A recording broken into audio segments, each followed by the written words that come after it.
بسم اللہ الرحمن الرحیم۔ ایک مرتبہ دو شخص مچھلیوں کے شکار کی غرض سے نکلے۔ ان میں ایک کافر تھا اور دوسرا مسلمان۔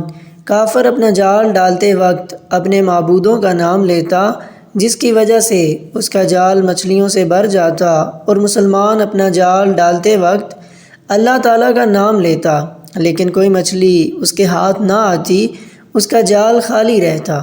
اسی طرح غروب آفتاب تک دونوں شکار کرتے رہے۔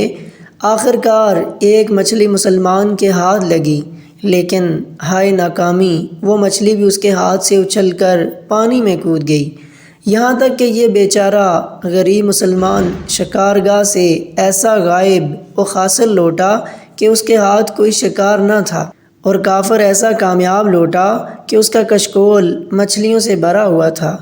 اس عجیب و غریب حیرت ناک واقعے سے فرشتہ مومن کو سخت افسوس ہوا، اور بارگاہ خداوندی میں عرض کیا کہ اے میرے رب، یہ کیا بات ہے کہ تیرا ایک مومن بندہ جو تیرا نام لیتا ہے ایسی حالت میں لوٹتا ہے کہ اس کے ساتھ کوئی شکار نہیں ہوتا، اور تیرا کافر بندہ ایسا کامیاب واپس آتا ہے کہ اس کا کشکول مچھلیوں سے بھرا ہوتا ہے۔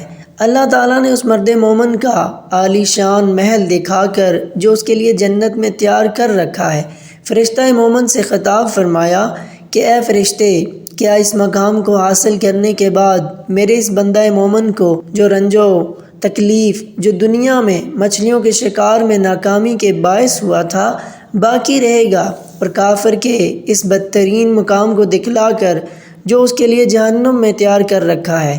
ارشاد فرمایا کہ کافر کی وہ چیزیں جو اس کو دنیا میں عطا کی گئیں اسے جہنم کے دائمی عذاب سے نجات دلا سکتی ہیں۔ فرشتے نے جواب دیا، اے میرے پروردگار، آپ کی ذات کی قسم، بالکل ایسا نہیں ہو سکتا۔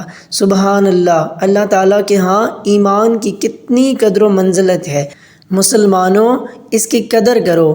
کسی دنیاوی مصیبت کی وجہ سے پست ہمت اور شکوہ مت کریں۔ اللہ تعالیٰ نے تمہارے لیے دنیا کے عوض ایسی نعمتیں تیار کر رکھی ہیں جو نہ کسی آنکھ نے دیکھی اور نہ کسی کان نے سنی اور نہ ہی کسی کے دل میں ان کا خیال گزرا ہو۔